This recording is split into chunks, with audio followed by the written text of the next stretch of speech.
with fucking papers. You can't board it, it gets upset. Its hair falls out. Walter. Fucking dog has fucking papers. Over the line! Huh? I'm sorry, Smokey. You were over the line. That's a foul. Bullshit. Mark it 8, dude. Excuse me. Mark it 0. Next frame. Bullshit, Walter. Mark it 8, dude. Smokey, this is not Nam. This is bowling. There are rules. Hey, Walter, come on. It's just, hey, man, it's Smokey. So his toe slipped over a little, you know? It's just a game, man. This is a league game. This determines who enters the next round robin. Am I wrong? Yeah, but I wasn't... Am I wrong? Yeah, but I wasn't over. Give me the marker, dude. I'm marking an 8. Smokey, my friend, you're entering a world of pain. Hello and welcome to Film Discussion, the show where we take a movie, piece of film, analyze it, look at it, discuss it in general. And this is the first episode, so thanks for tuning into that. This will be a series that hopefully will become regular. We'll look at a film every now and then. So the first movie I wanted to look at today is one of my favorite comedies of all time.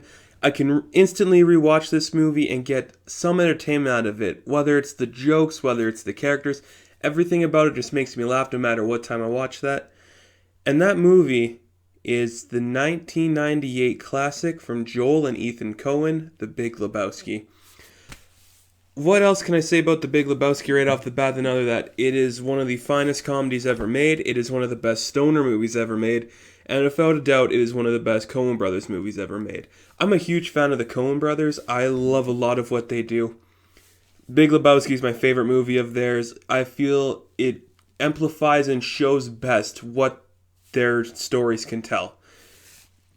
One of their better movies, too, No Country for Old Men, is based off a book, and it is based off that book almost exactly. And yes, you can see the work of the Coen Brothers in there, but that's very much not an original piece from theirs. Whereas The Big Lebowski is an original piece of theirs. So let's start right off the bat with, what is The Big Lebowski? The Big Lebowski is a comedy, of course, but it's so much more than that. Like with most of what the Coen Brothers do, there is something else to it. So The Big Lebowski is a comedy based off of nothing, because it's an original by the Coen Brothers, which is incredible in its own. But deep down at the core of the movie, it's a crime noir. If you look at the story, it's a crime noir, just done in the style that the Coen Brothers are known for. So the reason this film can be seen as a crime noir is because if you look at the dude as our main character, he's pretty much an anti-detective. In a crime noir, the detective would be the person on the case trying to solve it, whereas the dude in this situation would be a detective pretty much because he is forced upon himself, to find the missing person, who is Bunny Lebowski. And it really just has all the other elements of a crime noir, whether it be the bar or the ransoms and the violence. It's just got all of that down for the crime noir, but it's told in a Coen Brothers style of movie that is unexpectedly funny. And crime noirs aren't normally supposed to be funny, but this one is for some reason. So now let's just take a look at the main character played by Jeff Bridges, who is Jeffrey the Dude Lebowski, or as he just likes to be called, the Dude. What is it about the Dude that is such a popular icon throughout time? I love the Dude. I am a huge fan of the Dude, and I love Jeff Bridges in this movie. I do. But I will not understand how he took over pop culture like he did, the character of the Dude, how there's a religion based off of him, how there's a convention after this movie. It's shocking to me to see that, but I love to see that character flourish, and I just love that. But it's shocking to think about. He's an icon, and he'll be an icon in movies for a long time. And that's just about it for him. It's just amazing to see how one character can be changed so much throughout the course of this movie. So our main introduction to the Dude is where we really first get our just everything about the character. We learn right away what this character is like. We learn how he acts and who he is based off our first introduction, which is from the opening dialogue narration from the stranger played by Sam Elliott. And what he says, and I can't quote him perfectly here, is that there's a man for his time and for his place who perfectly represents that time and place, and that's the Dude. And coming in the early 90s, is, I guess, where dude flourishes. So our first scene with the dude, he is buying milk at a grocery store. And then when he goes to pay for the milk, he signs a check made out to a year later. So he has that much time to pay the milk. The milk is 69 cents. The dude can't afford to buy 69-cent milk. So he has to write a check. That sums up everything about this character. Just a lazy, unambitious, just broke person who has no reason of doing anything.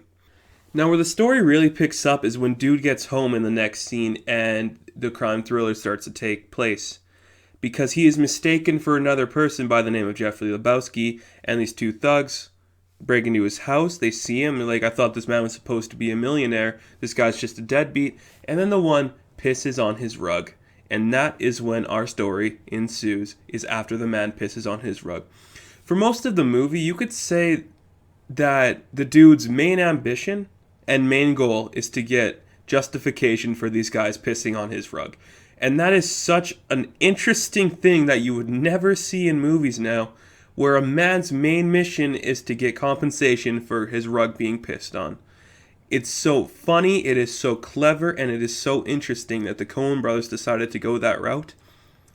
And it really helps show the character of the dude who doesn't want much, and he just wants his rug back because it ties his room together. So let's talk about something else in this movie that I thought really helped the whole story, the whole narrative, and that is every scene in the bowling alley. Because the bowling alley is really the main place where we get the characters' motives and what they're going to do later on in the story. From our protagonist angle, the protagonist being the dude, being Walter, played beautifully by John Goodman, and then Donnie, who's not really a protagonist, who's just kind of the sidekick who's there, played by Steve Buscemi. He doesn't say much, and he mainly all of his scenes are just in the bowling alley, except for one crucial scene, which we will talk about later. So, the bowling alley. Every other person in this bowling alley is part of a team league. And we see them all in the same uniforms. We see them all in the same bowling shirts, I guess. But this team, the team of the dude, of Walter, and of Donnie, they don't dress the same for their bowling league. Mainly, I think it's because they're practicing throughout the whole movie, and we don't actually see them in the team league. But it's interesting to see that we can see all the other competitors and all the other characters in the background, each wearing something for their league, but this team doesn't. And I find that to be fascinating. So let's take a closer look at probably the funniest character in this movie, and that is Walter Kochek by John Goodman, playing the part of a psycho perfectly, but still maintaining that funny role. I think without Walter, the dude would not be in any of the situations he is in this movie. He probably would have went to the Big Lebowski's house, got a rug back, and that's it. Nothing else would have happened. Maybe the ransom would have still taken place, but none of the other events after that would have ensued because of Walter. Walter is the driving force for all the bad shit that happens to the dude throughout this movie. And if it wasn't for Walter, nothing would have gotten done. And there's one scene in particular that really shows that. And that's the scene where Walter accompanies him to the drop-off of the money. Throughout the movie, we see Walter as this unhinged, crazy guy, and he spews a lot of nonsense about what he fought for in Vietnam. Now, I would take all of this, and this is just my opinion, but I would take all of this as a sign that Walter is suffering from post-traumatic stress disorder, because he needs to be in that situation, in that area where he feels in power, where he feels like he's important, and he hasn't had that while he's back there. His wife left him, and he has to watch her dog. So any situation that the dude gets in, he's like, I'm going to help you, I will be there too. We are going to do this together because these guys are stupid, and I'm going to do this drop-off right because they don't know what they're doing. So if it wasn't for Walter completely being unhinged and suffering from PTSD, I do not believe that any of the events in this movie would take place after the drop-off. Because if dude just did the drop-off by himself, and I guess we should talk about what the drop-off is. So after the dude meets the Big Lebowski, who is this man in a wheelchair, he's old, he's got a trophy wife played by Tara Strong, who, by the way, Tara Strong is such an underrated actress for playing a dumbass. Because this girl, I don't know anything personally about Tara Strong, but just seeing her, you can tell she's not smart. And she will never play a smart character. That being said, though, she was perfect as Bunny Lebowski in this. So what happens is after the dude goes to see the Big Lebowski and he gets his rug, he gets a compensation rug pretty much, he gets called back from them because Bunny Lebowski was kidnapped. And there is where the crime noir picks up after the dude's rug gets pissed on. These are the two main events that lead dude to be the detective. He wants to find his rug and he wants to get justice back for that. And now he is forced into a situation where he has to do a drop-off of the ransom in order to get Bunny Lebowski back. And in that scene, the dude just gets high. This is a stoner movie all the way. And it's not like it's not a complete stoner movie. This isn't like a Harold and Kumar. This isn't a Cheech and Chong. But the character of the dude is high through a lot of this movie, and you can see that. So after that, he has to do the drop off, and that's where Walter accompanies him. It's just so funny the way they handle this scene, because and this is where Jeff Bridges comes in great with this. He plays the scared, panicked guy so well, but in the end, he is so calm at it too. There's something about the way he handled himself in the handoff situation, where Walter rolls out of the car and he starts to shoot at the people. He doesn't know where they are, and it's just completely insane. But the dude, played by Jeff Bridges, man, he just kept it so good. Very underrated for his performance in this is Jeff Bridges, because he killed it so much. So then here's where dude becomes a detective again. The handoff failed, they have the money still, and now dude has to use his brain in order to think out, well, what actually happened so he can sound smart when he has to talk to the Big Lebowski again and Brandt. Brandt played brilliantly by Philip Seymour Hoffman. R.I.P. Philip Seymour Hoffman. You are very underrated in this movie. You play your character well. You play him marvelously. Marvelously. So this is where I think the first sign of the dude actually having intelligence, having a brain, being smarter than he looks comes into play. There's this scene where he's talking with Brandt and he's talking with the Big Lebowski, and he tells them he thinks that Bunny just kidnapped herself because she needs more money. Her allowance isn't enough from her husband, and she owes money all over town. She has known affiliations with adult film stars. So this is where she's going to get her money back in order to do that. Now, this isn't exactly how we find out Bunny goes missing or she's kidnapped, but it's close enough to that the person who was the smartest about it, who knew the most about it, and was closest to understanding what happened to Bunny was the dude. Turns out she just left for a couple days and she comes back. But the dude was the only person who actually thought there was no affiliation with anybody involved with her leaving, and she just wanted the money. So now, let's just talk about the dude again. I know, there's so much about the dude that you can like, because he is such a compelling character to watch, because the whole movie could happen without the dude. All the events could still go underway, they could all still happen without him. And that it's so interesting because your main character, your protagonist, should have a crucial part in the story, but there's nothing crucial about what the dude does here. He's just there. He doesn't get anything for anything he does. All he does is get a rug, and it's not even his own rug.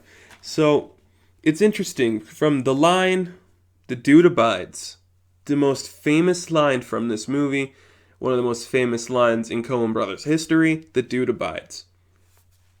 Completely sums up everything about the dude's character, and I think completely sums up everything about the movie. So, the line "the dude abides," it pretty much is a play on something from biblical. It's a biblical passage. But just to say it lightly, I'm not going to quote the biblical passage because I don't know. So, it means there can be force, there can be struggle, there can be turmoil, and there can be bad things happening. But the earth will always abide. So, the earth will always stay the same no matter what happens. And even though he has his car wrecked, even though his rug is pissed on, even though one of his friends dies, even through all of these things happening, the dude still abides. The dude doesn't change throughout any of the actions or anything that happens throughout the movie. And it's interesting to see there's no real character development with the dude, or with any of the characters actually. And you need character development in order to make your characters worth watching, in order to make them interesting. Because if they're one note the whole movie, it's going to get boring and you're not going to see any actual story happening. But the way the dude can handle this, and the way that the Coen Brothers told this story, makes you forget that there's no character development, because so much is happening around him and there's so much going on within the dude's world where you don't care that he doesn't change because you feel like he did, even though he remains the same. And that's why the dude abides. There can be turmoil, there can be force coming against the dude, but he'll remain the same. The dude abides, and that is the greatest line in the movie. There's a lot of other great lines from the dude. He has a lot of funny moments, a lot of good comedic timing. The line "human paraquat" was one of the only improvised lines in the entire movie that made it to the final cut. And it really goes to show how well that the Coen brothers, Joel and Ethan, wrote this thing, because all the dudes, all the mans, all of those words were implemented into the screenplay. They were not added in by Jeff Bridges during filming. They were part of the original screenplay written for this movie. Another line from the dude that really sticks out, and it's another one of his most famous lines. And it's when he meets the Jesus, the character played by John Turturro, who recently starred in The Night Of, and he did incredible in The Night Of. If you haven't seen The Night Of, I highly recommend watching The Night Of, and especially for John Turturro. He is a very good actor, very underrated actor, and his role as the Jesus in this is criminal because it is so funny, and his character is just so out there and makes no sense as to why that character would be here. So the character of the Jesus is pretty much the antagonist to the bowling team. And you can see that he's the bad guy. He's just the bad guy in bowling, though. There's no real bad guy in this movie. So after he threatens the bowling team of Walter, Donnie, and the dude, he says, "You mess with the Jesus," something along those lines. He threatens them, and then the dude just chills back, puts his hands behind his head, and goes, "Yeah, well, that's just like your opinion, man." Who could have thought to write that besides the Coen brothers? Because that is such an interesting line that somebody says. I don't know anybody who would actually say that to a man threatening them. The dude is so calm and so cool that there's something about him that appeals to everyone. And it's not that, like, I don't think anybody would want to have sex with the dude, because he seems repulsive at first, but I guess that's wrong because he does have sex in the movie. But I think there's something that nobody wants to be him, but everybody wishes they were like him. That's what I think this is like. It's kind of like seeing something you really want, but you know when you have it, you're not going to like it. The appeal is there, but once you have it, you're like, well, this isn't that good. But I think everybody looks at the dude and like, that's gross. That's gross. Nobody wants that. But when they see it, they're like, yeah, okay, I want that. But then when you have it, you're like, no. So let's go back to one of the characters who really drives the movie, and we talked about him a little bit earlier, and that's Walter, played by John Goodman. John Goodman is a Coen Brothers regular. He does a lot of stuff with the Coen Brothers, and he is an extremely talented actor. I'm always impressed when I see him on screen. There's something about this performance that makes me like him more. Like we said earlier with the PTSD, and he just is the perfect person to be friends with the dude because they have perfect chemistry, they have perfect timing, and I can buy their relationship. Though I just think they're friends for bowling, and that's all it is. I'm sure they just bowl together, they're not actual friends. If the dude went to war, I would not be surprised that he's handling it a different way than Walter. But Walter is such a compelling character to watch, and there's a lot of scenes where he just loses it, and it's the best times you'll ever have watching a movie. There's a lot of stuff with him where you just know that person. He's a character and a person that you can see, somebody that you know, maybe in your family, maybe a friend's father, and it's extremely relatable because you can see somebody getting mad this angrily, this quickly, being so unhinged that you're scared for your own well-being. But at the same time, he is nice, and I would treat him with respect. There's one scene where it's just so funny how it leads up to that, because this is where we see the dude being a genuinely nice guy. He's going to his landlord's play. It's not a good play. It's a garbage play, but he's a nice guy, and the dude respects him, obviously, so he goes to the play for him. And then we see Walter show up, and after the dude's car got wrecked, he finds a piece of paper in the car belonging to a 15-year-old boy, and they think that's the guy who took their car. But it's not. The kid didn't know. So Walter somehow finds out where this kid lives. And it is just so funny what ensues after this when they go to the guy's house, this kid's house, and they're asking, is this your paper? Is this your paper? And it just completely gets better and better as his anger starts to swell up. It starts to get more and more aggressive until he takes a golf club out of the dude's car and bashes it in on this guy's car, thinking it belongs to the 15-year-old. And he's like, that's what you get when you fuck a stranger in the ass. And it is so funny. It is so well done, and it perfectly shows how crazy Walter can get and how short-tempered he is too. And there's so much about this movie that is hard to explain without bringing in another factor that just makes it even more bizarre, and that is Maud Lebowski, played by Julianne Moore. And you can watch this movie and right away not know that that's Julianne Moore, because this is such a different role than what we're used to seeing with Julianne Moore. It's so crazy, she's so over the top, and she almost feels like at times she's in a completely different movie. So the character of Maud Lebowski is the daughter of the Big Lebowski, the man who is married to Bunny. And she is so sexual in not a sexual way. She's sexual in not a sexual way. She thinks there's power in the vagina. She's just so interestingly different from any other character in this movie. And she is the one who took the dude's rug because it was an heirloom from her mother to her. So she wanted it back, and there is just so much about her character that is so interesting. Because she wants a child, she doesn't want to have sex for the child, but she has to, she knows she has to. And she changes the movie from being this completely dark, funny movie about an anti-detective character trying to solve this kidnapping crime, and it adds a new layer of the femme fatale trying to foil him in some ways and just use him. So there's a scene later on when we see Maud showing the dude a porno pretty much is what it is.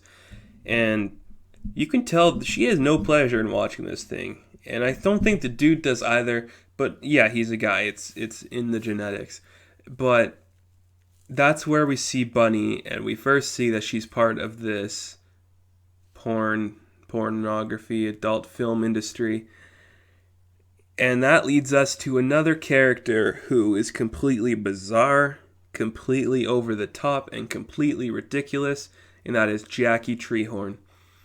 the adult filmmaker. He's a director for pornography, and there's something about this man. You see him, you're like, this man is suave, this man is classy, and he wants to know what happened to Bunny too. He loved Bunny, he loves everything about Bunny, and he just feels that there is no art left in the industry of pornography. And I guess coming through the 90s, and that makes sense. He's losing his touch. It's not about the flair. It's not about the lighting or the directing. It's none about that stuff. It's just about the two or one person in the act. And it does not matter how it looks. That's just what it is. So Jackie is losing his touch. He needs something else that'll make him up. And he wants to find Bunny in order to do that. And then we see this random scene, which is what happens after the dude gets spiked pretty much. And the dude gets spiked in his signature drink, the White Russian. And if you have not had a White Russian, I've had a few. They are something to be desired. They are not the best drink. They are at best described as a strong coffee with the taste of alcohol. And it makes sense that the dude would drink those. It's like a lazy drink. It looks lazy to make. And it's just overall just so funny when he just falls down on the couch after getting spiked. And then we take it to this random scene where he is starring in Jackie Treehorn's latest film, Gutterball. Because bowling is popular at this time. It's part of the reason the dude is so perfect for his time, because bowling is at, I guess, a height during the 90s. And the dude is now part of a porno starring him and Big Lebowski. And it is such a random scene that doesn't really matter to the story. But I guess it helps if you understand that this is how the dude and Maud have sex. But it's just an interestingly shot video where the dude is sliding underneath these women's legs. He's running away from a bowling pin. He's just... It's just interesting to watch. And then Maud's wearing this weird kind of like She-Ra armor. She's got the Viking hat on. She's got a spear. It's interesting to watch. But it doesn't really matter for the story. And that's all we really get of Jackie Treehorn, is that one scene. And then where he has to make a phone call. This is before he gets spiked. Before the dude gets spiked. Jackie Treehorn has to make a phone call. And the dude sees him writing something down on a little piece of paper. So he's like, oh, maybe this will help me find Bunny. So he walks up. And this is where the detective skills come in. Because that's not something some average guy would do. So there's some genius behind what the dude is doing to retrace what he just wrote on the piece of paper. So he grabs the pen. He retraces over what Jackie Treehorn just wrote. And he sees that Jackie Treehorn drew a man with an erect penis. And it is so funny because it just makes sense. That's what this adult film star director would do. He would just randomly draw a guy with an erect penis down. It's perfectly well timed, and it shows just how good of a detective the dude could be. And which is funny because later on there's this scene with the dude, and he sees his car has been following him for a while, so he just gets out of his car and he confronts the guy. It's like, what are you doing? Why are you following me? And the guy's name's DeFino. He is impressed with the work that the dude is doing as a private investigator, and he just said we should team up sometime. And it just goes to show how good the dude would be as being a private investigator, but he's not. He's just the dude, and it is so funny. This is a really funny movie, and I am not giving it justice just rambling on about how funny it would be. So let's just talk about some of the scenes that make this movie so good, and why it's such an interestingly made movie. There's this one scene where the dude is just having a bath, and he's just lighting a J. He's having a good time, and then these Germans walk in, who are later referred to as the nihilists. They just walk in the room, put a ferret in the tub with the dude, or is it a marmot? It's a ferret or a marmot. They just drop it in the tub with the dude, and he's freaking out, and it's just so random that they'd have that animal with them. Like, we want the money, Lebowski. And it's really funny. Perfect comedic timing again. The Coen Brothers know how to write good dialogue. They know how to make all of their side characters compelling. There's one character in this movie who you feel doesn't have their own flair to them. Whether it be DeFino, the private investigator who was following him, whether it be the kid who doesn't say anything when Walter smashes the car, even the Jesus has his moments. Everything is just so well done. With these characters, all of them have meaning, they all have purpose, and the Coen Brothers are really good at doing that. They're good at giving all these characters their own little thing. And that's not something you see a lot in movies now, where all the side characters, all these not main characters, all the supporting characters have a big role. And then let's talk about a scene that I still think was not needed in this movie because it was so bizarre, and the first time I watched The Big Lebowski, I did not know what I was expecting, and it was sure as hell not this. There's a scene coming to the end of the movie. The guys go bowling again, same old thing. They go bowling, and when they leave, the nihilists, the Germans, are standing out there, and they want to fight, Walter and the dude. So they fight, they beat them. And then what happens? Donnie has a heart attack. And Donnie dies. Steve Buscemi dies, and it is such a random and unexpected death that it's still... Every time I watch The Big Lebowski now, I'm still wondering, why is this in there? What was the point of his death? Because it doesn't really need to it doesn't have a symbolize for anything. Because there's no really, this movie doesn't really have anything to symbolize for. It's pretty much just, no matter what happens, the dude remains the same. So I guess maybe that's what it was intended to show, how the dude stays the same even when his friend dies. He still acts the same. They still go bowling the next day. Everything is just the same with them, even though things have changed. Or it was because that they needed something funny for the stranger to say at the end. And the stranger, played by Sam Elliott, is not in a lot of scenes. He's in, I think, 3 scenes. He's the narration at the beginning, which could have gone so bad because narration at the beginning is just a lazy way of writing.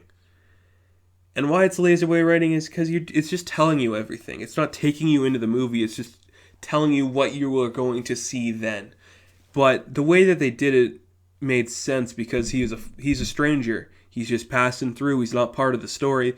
And then there's another scene near the middle of the movie where the dude goes to the bar at the bowling alley to get a White Russian, again his signature drink, and he meets the stranger. And he just asks for a sarsaparilla, and he just sees the dude, and it's just calm.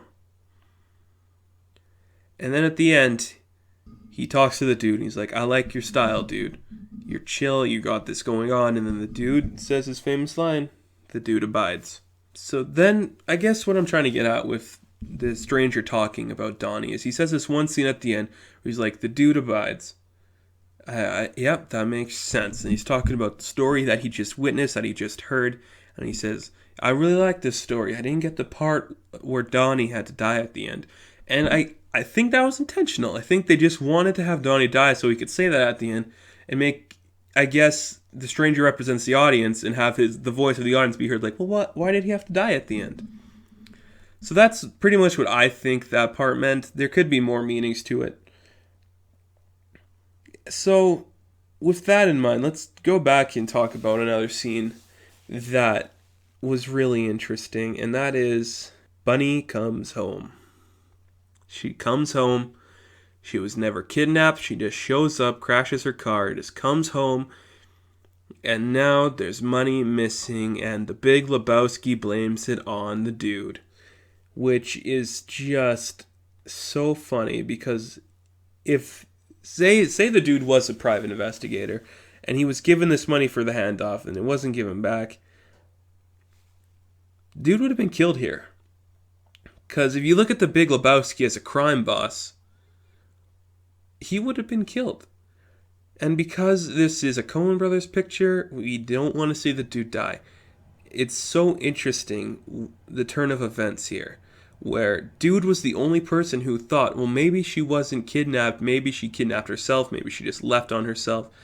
And that's one of the best parts of the movie, is that's where, kind of, in a sense, the dude gets his justice, he gets his thought in about what he honestly thought happened.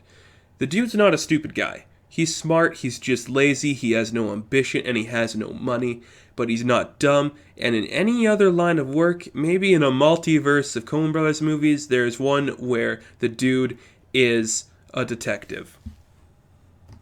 So just to sum up everything I already said, if you haven't seen The Big Lebowski in a while, or if you haven't seen it, I highly recommend going back and watching it. It's always good for a laugh, it's always good for an intriguing story, it always makes you care about the characters, and it just goes to show that there is nobody like the dude in the world, and there is not going to be anybody like the dude in the world.